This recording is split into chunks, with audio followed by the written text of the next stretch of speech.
Hi ಸ್ನೇಹಿತರೆ, ನಾನು ನಿಮ್ಮೆಲ್ಲರ ಪ್ರೀತಿಯ ಸಿಂಧು ಪೂಜಾರಿ ಮಾಡುವ ನಮಸ್ಕಾರಗಳು. ಸ್ನೇಹಿತರೆ, ನಮ್ಮ ಸ್ಪರ್ಧಾ ಸಾಮ್ರಾಜ್ಯ ಸ್ಟಡಿ ಸರ್ಕಲ್ ಗಜೇಂದ್ರಗಡ ಮತ್ತು ಸ್ಪರ್ಧಾ ಸಾಮ್ರಾಜ್ಯ ಸ್ಟಡಿ ಸರ್ಕಲ್ ಗಜೇಂದ್ರಗಡ ಎಂಬ ಯೂಟ್ಯೂಬ್ ಚಾನಲ್ ಇದೆ.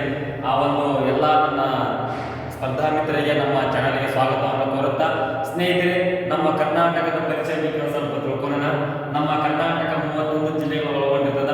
ಹಾಗಾಗಿ ಕರ್ನಾಟಕದಲ್ಲಿ 4 ಕಂದಾಯ ವಿಭಾಗಗಳನ್ನು ಮಾಡಿದ್ದಾರೆ. ಅದರಾಗ ಒಂದು ಬೆಂಗಳೂರು ವಿಭಾಗ, ಒಂದು ಮೈಸೂರು ವಿಭಾಗ, ಒಂದು ಕಲಬುರಗಿ ವಿಭಾಗ, ಒಂದು ಬೆಳಗಾವಿ ವಿಭಾಗ.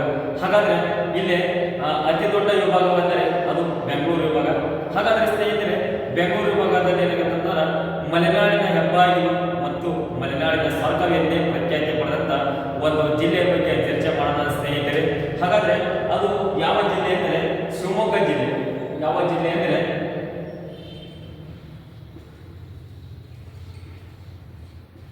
ಶಿವಮೊಗ್ಗ ಜಿಲ್ಲೆ. ಸ್ನೇಹಿತರೆ ನೋಡ್ಬೋದು, ಶಿವಮೊಗ್ಗ ಜಿಲ್ಲೆ ಏನಿತ್ತಂದ್ರೆ ಹೆಸರು ಬರಲು ಕಾರಣ ಏನಾಗತ್ತಪ್ಪ ಅಂದ್ರೆ ಇದು ಶಿವನ ಮುಖವನ್ನು ಹೊಂದಿರುವ ಒಂದು ಜಿಲ್ಲೆ ಇರೋದ್ರಿಂದ ಹಾಗಾಗಿ ಈ ಒಂದು ಜಿಲ್ಲೆಗೆ ಶಿವಮೊಗ್ಗ ಜಿಲ್ಲೆ ಎಂದು ಕರೆಯುತ್ತಾರೆ.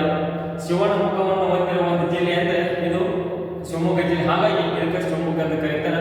ಮತ್ತು ಶಿವನ ಮೊಗ್ಗು ಅಂತಲೂ ಕರೀತಾರೆ. ಹಿಂದಿನ ಒಂದು ಕಾಲದಲ್ಲಿ ಶಿವನ ಮೊಗ್ಗು ಎಂದರೆ ಶಿವನಿಗೆ ಒಂದು ಹೂವನ್ನು ಏನಂತ ಮೂಡಿಸುವ ಒಂದು ಮೊಗ್ಗು ಎಲ್ಲಿ ಬಿಡ್ತಾವಂದರೆ ಅದು ಶಿವಮೊಗ್ಗದಲ್ಲಿ ಬಿದ್ದು, ಆದ ಕಾರಣ ಈ ಒಂದು ಜಿಲ್ಲೆಗೆ ಶಿವಮೊಗ್ಗ ಎಂದು ಕರೀತಾರಂತ ಹೆಸರು ಬಂದ ಸ್ನೇಹಿತರೆ ನೋಡ್ಬೋದು, ನಮ್ಮ ದೇಶದೊಳಗೆ ಏನಾಗತ್ತಪ್ಪ ಅಂತಾರ ಅತಿ ಹೆಚ್ಚು ಏನಾಗತ್ತಪ್ಪ ಅಂದ್ರೆ ಜಲಪಾತ ಕೂಡ ಹೊಂದಿರುವ ಒಂದು ಜಿಲ್ಲೆಯನ್ನು ಕೂಡ ಶಿವಮೊಗ್ಗ.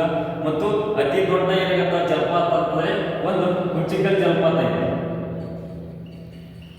ಕುಂಚಿಕಲ್ ಜಲಪಾತ, ಈ ಕುಂಚಿಕಲ್ ಜಲಪಾತ ಏನಾಗತ್ತಪ್ಪ ಅಂದ್ರೆ ಶಿವಮೊಗ್ಗ ಜಿಲ್ಲೆ ಏನಾಗತ್ತಪ್ಪ ಅಂದ್ರೆ ಉಗಮಿಸುತ್ತ.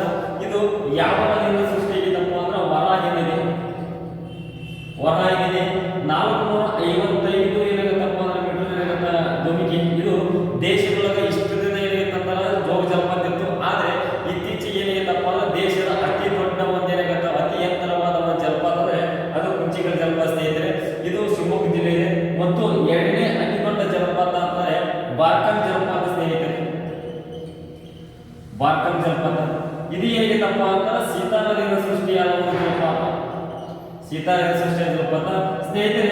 ಇದು 263 ಮೀಟರ್ ಏನಾಗತ್ತಪ್ಪ ಅಂದ್ರೆ ಎತ್ತರದ ಧುಮುಕೋದ್ರಿಂದ ಇದು ಎರಡನೇ ಅತಿ ಎತ್ತರವಾದ ಒಂದು ಜಲಪಾತ. ಮೂರನೇ ಅತಿ ಎತ್ತರವಾದ ಜಲಪಾತ ಇದು ಪ್ರಥಮವಾಗಿದ್ದು ಜೋಗ ಜಲಪಾತ. ಜೋಗ ಜಲಪಾತ ಸ್ನೇಹಿತರೆ. ಹಾಗಾದ್ರೆ ನೋಡ್ಬೋದು, ಜೋಗ ಜಲಪಾತ ಏನಾಗತ್ತಪ್ಪ ಅಂದ್ರೆ 253 ಮೀಟರ್ ಏನಾಗತ್ತಪ್ಪ ಎತ್ತರವಾಗಿ ಏನಾಗತ್ತಪ್ಪ ಅಂದ್ರೆ ಒಂದು ಧುಮುಕುವ ಅಂತಂದ್ರೆ ಅದು ಜೋಗ ಜಲಪಾತ ಸ್ನೇಹಿತರೆ. ಜೋಗ ಜಲಪಾತ ಏನಾಗತ್ತಪ್ಪ ಅಂದ್ರೆ 4 ಹೆಸರಿಂದ ಸೃಷ್ಟಿಯಾಗಿದೆ. ಒಂದು ರಾಜ್ಯ, ರಾಣಿ, ರೂರಲ್ ಮತ್ತು ರಾಕೆಟ್. 4 ಏನಾಗತ್ತ ಹೆಸರಿನಿಂದ ಏನಾಗತ್ತ ಇದು ಧುಮುಕುತ್ತ ಅಂತ ಹೇಳ್ಬೋದು ಸ್ನೇಹಿತರೆ. ಇಲ್ಲಿ ನೋಡ್ಬೋದು, ನಮ್ಮ ಏನಾಗತ್ತ ಶಿವಮೊಗ್ಗ ಜಿಲ್ಲೆ ಏನಾಗತ್ತಪ್ಪ ಅಂದ್ರೆ ಕೆಲವಷ್ಟು ಏನಾಗತ್ತಪ್ಪ ಅಂದ್ರೆ ಪಕ್ಷಿಧಾಮಗಳು ಬರ್ತವು. ಅದ್ರಾಗ ಒಂದು ಮಂಡಗದ್ದೆ ಏನಾಗತ್ತಪ್ಪ ಅಂದ್ರೆ ಪಕ್ಷಿಧಾಮ, ಮಂಡಗದ್ದೆ ಪಕ್ಷಿಧಾಮ ಇದೆ.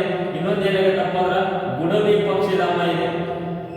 ಗುಡವಿ ಪಕ್ಷಿಧಾಮ ಇದೆ. ಹಾಗಾದ್ರೆ ಸ್ನೇಹಿತರೆ, ನಮ್ಮ ಕರ್ನಾಟಕದಲ್ಲಿ ಏನಾಗಿತ್ತಪ್ಪ ಅಂತಂದ್ರೆ ಸ್ವಾತಂತ್ರ್ಯವನ್ನು ಮೊಟ್ಟ ಮೊದಲ ಪಡೆದುಕೊಂಡ ಗ್ರಾಮ ಅಂದ್ರೆ ಈಸೂರು. ಯಾವ್ದಂದ್ರೆ ಈಸೂರು.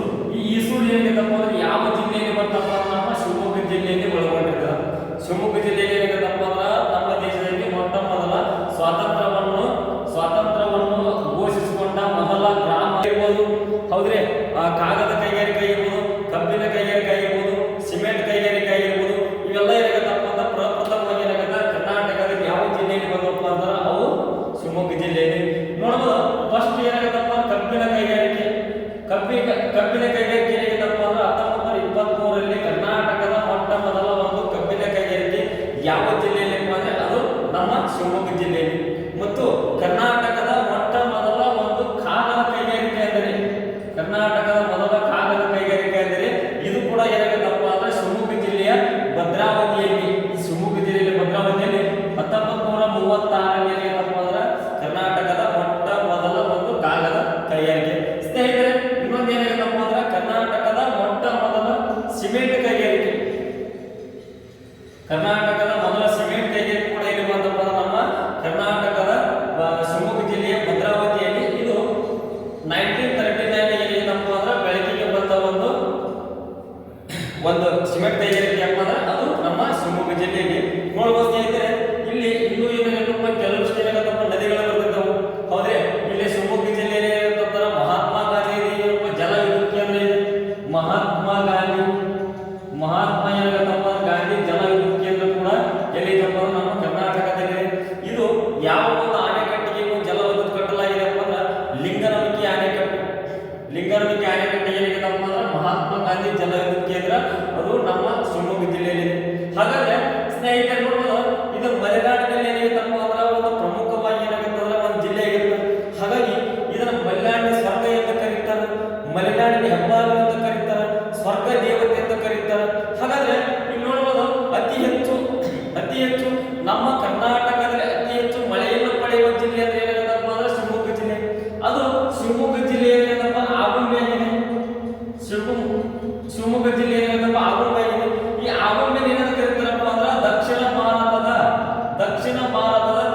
ಕಾಳಿಂಗ ಸರ್ಪಗಳ ತವರೂರು ಎಂದು ಕರೀತಾರೆ. ಎಕ್ಸಾಮ್ ಸಾಕಷ್ಟು ಅಂತ ಕೇಳಿದ್ರೆ ಕಾಳಿಂಗ ಸರ್ಪಗಳು ಕರ್ನಾಟಕದ ಅತಿ ಹೆಚ್ಚಾಗಿ ಕಂಡು ಬರಬೇಕು ಅದು ಆಗುಂಬೆಯಾಗಿದೆ ಮತ್ತು ಕಾಳಿಂಗ ಸರ್ಪಗಳ ರಾಜಧಾನಿ ಕೂಡ ಏನಾಗತ್ತಪ್ಪ ಅಂದ್ರೆ ನಮ್ಮ ಆಗುಂಬೆಯಾಗಿದೆ.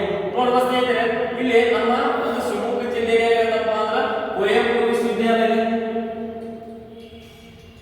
ಕುವೆಂಪು ವಿಶ್ವವಿದ್ಯಾಲಯ ಮತ್ತು ತೋಟಗಾರಿಕಾ ವಿಶ್ವವಿದ್ಯಾಲಯ ಇದೆ,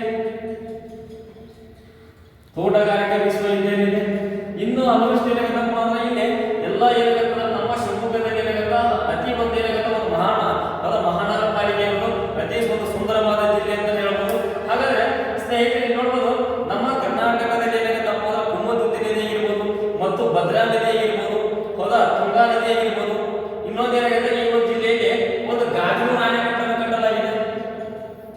ಗಾಜನೂರು ಅಣೆಕಟ್ಟು, ಈ ಗಾಜನೂರು ಅಣೆಕಟ್ಟು ಯಾವ ನದಿ ಕಟ್ಟದಪ್ಪ ಅಂದ್ರೆ ತುಂಗಾ ನದಿ ಕಟ್ಟಲಾಗಿದೆ. ಯಾವ ನದಿಗೆ?